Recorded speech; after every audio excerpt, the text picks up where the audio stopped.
have been based on the extractive ideology, whereby you invest to come and extract and take away, not to develop.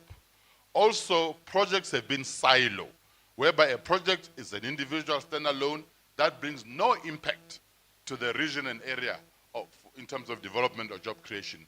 We are turning that around. We are talking ecosystem investing, whereby we integrate all economic development, whether it's infrastructure, whether it's tourism, into one master plan.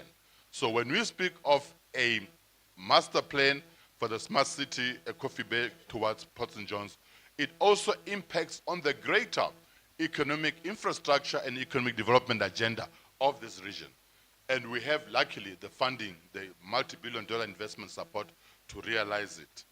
I would like to also speak to, as I said, just a few of the catalytic projects portfolio that we will be investing in, which will also marry the development agenda and projects portfolio of the municipalities here, the municipality here. I've mentioned the Port St. John's Coffee Bay corridor with a smart city, which will also drive the whole metro, realization of the greater metro project that you have already happening.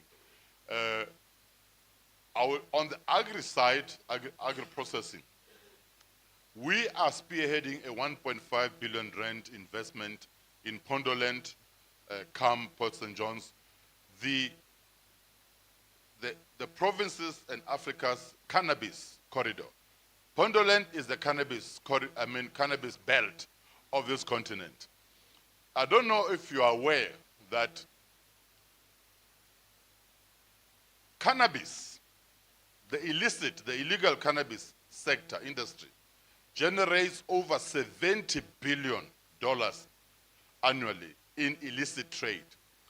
South Africa accounts to more than a third of total cannabis illegal sales globally, and yet South Africa does not benefit anywhere, let alone our people who grow cannabis informally without license and the small traders. Cannabis in South Africa, over 1 million of our people either grow cannabis or consume cannabis or trade it, and yet they're part of that industry. It is opening. You read about it all the time. During the President's State of the Nation address, he emphasized that 2 provinces, KZN and Eastern Cape, are going to be driving cannabis. But I can tell you, there is less than 1% involvement and participation by our people. And our people are already, as we speak here, being left by the train of medicinal cannabis and, of course, industrial hemp. But we are going to change it. King Ndamase has already committed enough land. We have international partners and local ones. We already have formalized, and soon we'll be launching the cannabis capital in Tambo. And of course, industrial hemp to produce components for aeroplanes, for furniture, for construction. You name the list is nameless. Another sector that I would like to speak to, or a project, is in the tourism sector. And by tourism as well, I want to mention as well the cultural industries. We have a partnership with Hollywood, the global multi-trillion-dollar industry of entertainment that dominates globally. We are bringing Hollywood to South Africa, to Africa, and in particular to here, to the Eastern Cape. We, as part of the new smart city, we are building Hollywood-sized movie studios, Disney-sized theme parks, and a resort in this region, so that we can now produce movies, establish a home for especially people of African descent in Hollywood to come and produce for the global market. Some of the movies, if I may mention, there's quite a few. I'll just mention one, which is of strategic importance, is a movie called League of the Rhino. It's a story of rhino poaching. As you know, that the rhino populations are being decimated by the illegal trade that takes it to the east, to China, Vietnam, etc. We are producing a movie that will finally mobilize, besides entertaining, our people to fight the last major war against rhino poaching, against poaching of elephants, so that the tourism sector can grow, and the Eastern Cape is a focal point of that. We've just recently been given a mandate by all the multi-billionaire owners of private game farms in South Africa, in Kenya, in Namibia, all over. We will be hosting in September a World Summit on the rhino here in the Eastern Cape. That will bring all the global players, also as part of this movie that we're making. And that is going to be generating huge revenues in terms of tourism. I will mention one other event, the mother of all events, that will be coming to South Africa and to the Eastern Cape in December of next year, 2024. The United Nations established by law, by global UN law, that the decade 2015, January of 2015 to December of 2024 is the United Nations International Decade for Peoples of African Descent. It is a decade of 10 years dedicated to black people globally, and yet little to nothing has happened. And with Black Lives Matter recently, and also with what happened when we celebrated in 2019, 400 years of slavery, the end of slavery, Ghana generated billions and billions of dollars in tourism revenue and investment from black people globally, because Ghana is one of the places where the slavery, our people left the continent to go to be taken into slavery. There are trillions of dollars of black people's capital sitting in the US, in Europe, in the Caribbean, all over, that is now ready to come back. And to bring as a reunion of peoples of African descent, we will be hosting in this province the third Pan-African Festival of the Arts and Culture. It's 100 times bigger than the World Cup that we hosted in 2010, where people of African descent globally will be descending here. You can do the numbers as to how much tourism revenue they're going to live here, how much cultural industries investment they're going to live here, how much permanent infrastructure and agriculture, manufacturing, the whole broad spectrum of industries they'll be bringing here. We have the African Union support for that, with the UN support, UNESCO. I'm just talking to say that great as big things are coming to this province. Tonight and today are very historic. To sort of almost round up, we need a master plan to be prepared to put all these initiatives together, anchored by the Coffee Bay to Port St. John's Smart City, anchored by the Special Economic Zone, anchored by all these projects, big and small, and particularly empowerment of our youth. We need a master plan, because when investors come, they want to see a master plan.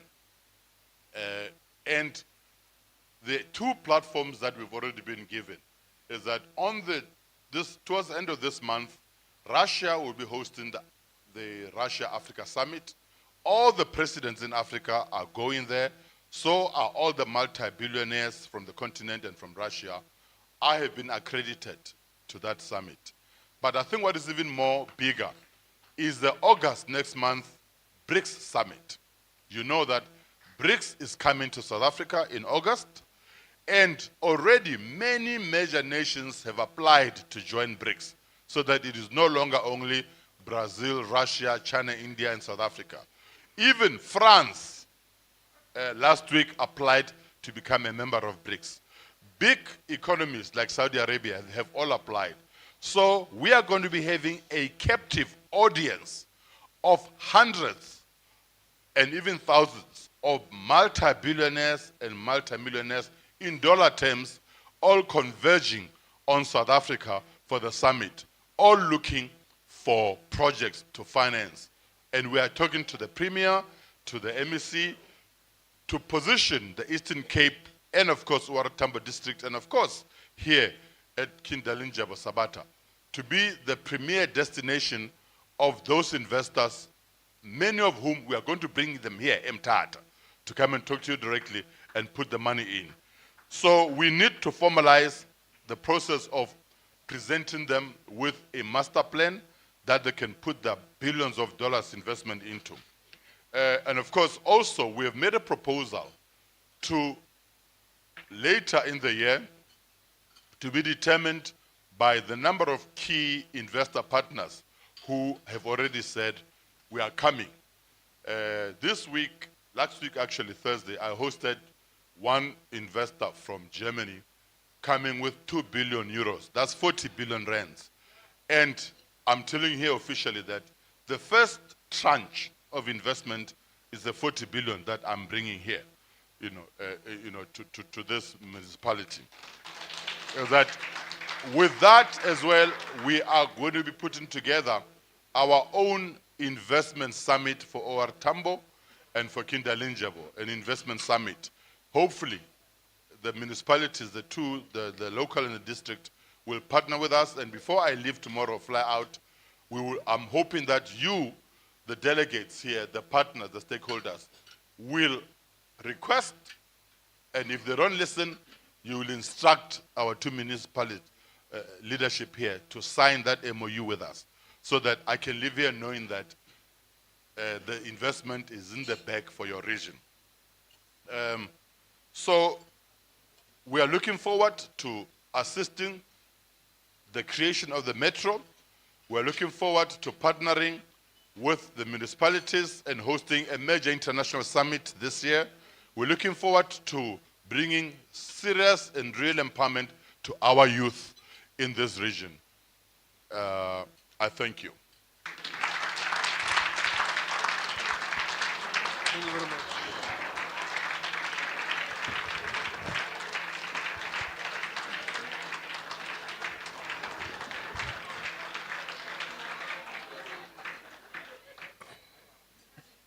Thank you very much.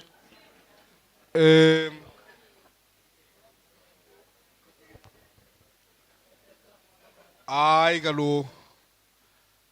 I dialogue coordinator from this center, not Naske naqhuba dialogue ngapha emazantsi ngoku. Thank you very much to Tat Malefane for that. And I think it's quite a lot of opportunities that ekuthethwa ngazo. It's quite a lot of opportunities. Quite a lot of opportunities.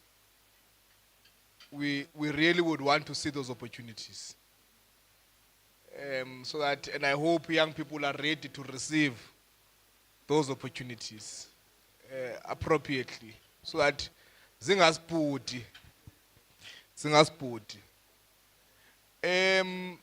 With that being said, we will be okay. With that being said, we will just before we take one of our main sponsors, which is ABSA in the house? All right. Just before we take ABSA, we've been doing the talking this side. So I think it's probably now time to start having the engagement also in the room. Because we had said that is a dinner and a dialogue. And we have had a couple of speakers till now.